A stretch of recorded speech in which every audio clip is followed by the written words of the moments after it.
सभी PGT, TGT, UGC परीक्षा में, खास करके पीजीटी परीक्षा में जो विद्यार्थी हैं उनको मैंने क्वेश्चन देखा है, मैं आपको वो बता रहा हूँ।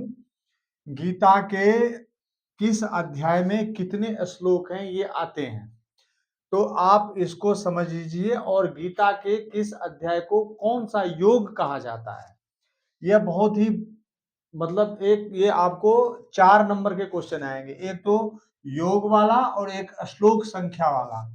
तो मुख्य रूप से इसमें पहला अध्याय जो है वो अर्जुन विषाद योग कहा जाता है और 47 श्लोक हैं इसमें, ध्यान रखना है। 47 श्लोक है पहले अध्याय में और अर्जुन विषाद योग होता है। इसमें पहले अध्याय में अर्जुन को एक विषाद होता है परिवार से, संसार से, और ये दुखमय लगता है संसार, और वह युद्ध करना नहीं चाहता है। वह कहता है विसृज्य ससरंग चापम शोक संविघ्न मानसा, शोक संविघ्न से युक्त हो जाता है उसका मन। दूसरा अध्याय जो गीता में सबसे बड़ी बात है वो है सांख्य योग। ये क्वेश्चन में आया हुआ है, ये आपको मैं बता दूंगा। ये 72 श्लोक हैं। सांख्य योग बहुत बड़ा अध्याय है और इसमें सांख्य योग वाली कोई भी बात नहीं है। एक श्लोक है अव्यक्तादीनि भूतानि व्यक्त मध्यानि भारत अव्यक्त निधनान्येव तत्र का परिदेवना।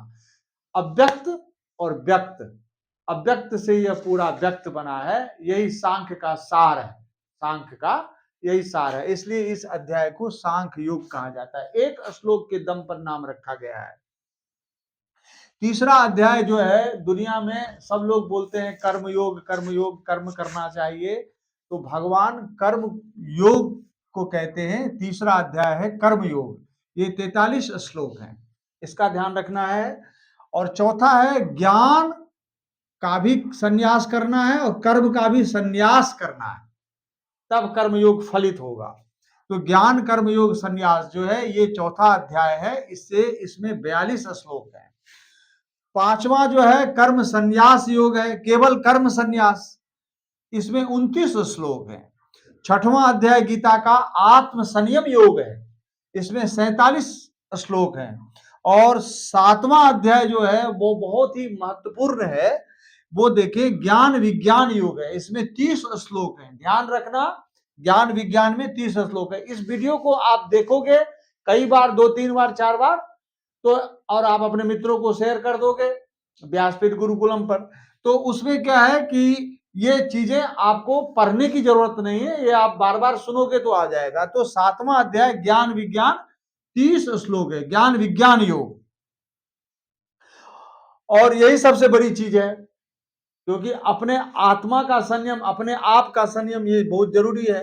ये छठवां अध्याय हो गया आत्म संयम, 47 श्लोक। सातवां अध्याय ज्ञान विज्ञान योग, ये 30 श्लोक हैं। आठवां अध्याय है अक्षर ब्रह्म योग, इसमें 28 श्लोक है। और नौवां अध्याय है राज विद्या राजगुह्य योग, ये 34 श्लोक हैं। 10वां अध्याय है विभूति योग, इसमें 42 श्लोक हैं। और 11वां अध्याय है विश्व रूप दर्शन भगवान करते हैं 11वें अध्याय में। ये प्राय पूछते हैं लोग विश्व रूप दर्शन किसमें है, तो 11वां अध्याय में, और लोगों को पता है। तो ये 55 श्लोक हैं इसमें। इस प्रकार से अब आ जाइए आप 12वां अध्याय। 12वां अध्याय में भक्ति योग है। आजकल जानते हैं इसकी एक धारा चलेगी, भक्ति काल भी है, हुआ है, और भक्ति का भक्ति लोग करते हैं। तो ये भक्ति योग जो है 12वां अध्याय है, इसका ध्यान रखना है। ये 20 श्लोक है मात्र। 13वां अध्याय क्षेत्र क्षेत्रज्ञ विभाग योग है, इसमें 34 श्लोक हैं। 14वां अध्याय गुणत्रय विभाग योग है, तीनों गुणों का इसमें विभाग किया गया है, ये 27 श्लोक हैं। 15वां अध्याय बड़ा ही महत्वपूर्ण है, वो पुरुषोत्तम योग है, इसको ध्यान रखना, ये उसमें 19 श्लोक है। और 16वां अध्याय दैवासुर संपत्ति विभाग योग, दैवासुर संपद विभाग योग नाम का ये योग अध्याय है, इसमें 24 श्लोक हैं। और श्रद्धात्रय विभाग योग वाला ये 28 श्लोक वाला अध्याय 17वां है, 17वां अध्याय। तीनों श्रद्धा का विभाग भगवान ने किया है, यह एक योग है, और इस योग को 28 श्लोकों में कहा गया है, 17वां अध्याय। और अंतिम, सबसे अंतिम है मोक्ष संन्यास योग, इसमें 78 श्लोक हैं। कुल मिला जुला के मैंने जोड़ के रखा है, गीता में कुल श्लोक संख्या 699 है। 699 की यदि आप जोड़ करेंगे तो 9 9 18 6 18 6 कितना होता है 24। 24 में 4 2 6, 4 2 6, तो 6 का मतलब 6वां अध्याय।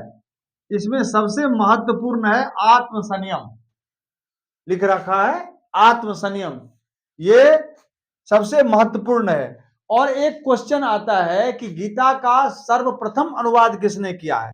इसका आप लोग ध्यान रखिएगा, सर्वप्रथम अंग्रेजी में जो अनुवाद गीता का हुआ है वो sir Charles Wilkins Wilkins sir Charles Wilkins ने गीता का सबसे पहले अंग्रेजी में अनुवाद किया है। तो इन चीजों को आप ध्यान रखिए। और गीता का मैं चाहता हूं कि सभी अध्यायों का अलग अलग आपको विशेष बात बता दूंगा, क्योंकि गीता धर्मगुरु परीक्षा में भी आती है। गीता ही मेन है, कर्म क्या है, कर्म का संन्यास क्या है, मोक्ष क्या है, पुरुषोत्तम योग क्या है, भक्ति योग क्या है, सांख्य योग क्या है, ये सब चीजें जो है आपको अलग अलग अध्याय में मैं दूंगा। तो अलग अलग अध्याय के क्रम से आप इसको देख लीजिएगा, सभी श्लोकों का मैं सार बता दूंगा और अलग अलग अध्याय को आप समझना। उसमें कुछ बड़े अध्याय जो है, जैसे 72 श्लोक वाला जो दूसरा अध्याय है सांख्य योग, और ये 78 श्लोक वाला जो है मोक्ष संन्यास योग, इस बहुत बड़ा है। विभूति योग 42 श्लोक वाला, विश्वरूप दर्शन 55 श्लोक वाला, ये कुछ अध्याय बड़े बड़े हैं। क्षेत्र क्षेत्रज्ञ विभाग 34 श्लोक वाला 13वां अध्याय। तो ये सब है इसको, लेकिन है तो है, उसको देखना है। और मैं इसको संक्षिप्त रूप में बताऊंगा सभी अध्याय का अलग अलग। तो इसको भी आप लोग सुनते रहिएगा, जिससे आपकी परीक्षा निकल जाएगी। मेन उद्देश्य है परीक्षा निकलना, और कुछ भी नहीं है संस्कृत जगत का। मैं आपको ऐसा बता दूंगा सारी चीजें जो कि आप एकदम निकल जाएंगे परीक्षा में, आपको कोई रोक टोक नहीं होगी। ये पीजीटी परीक्षा के लिए, यूजीसी के लिए, धर्मगुरु के लिए ये क्वेश्चन बहुत ही महत्वपूर्ण है, इसका ध्यान रखिए। इसी के साथ अगले वीडियो में हम आपके साथ फिर मिलते हैं।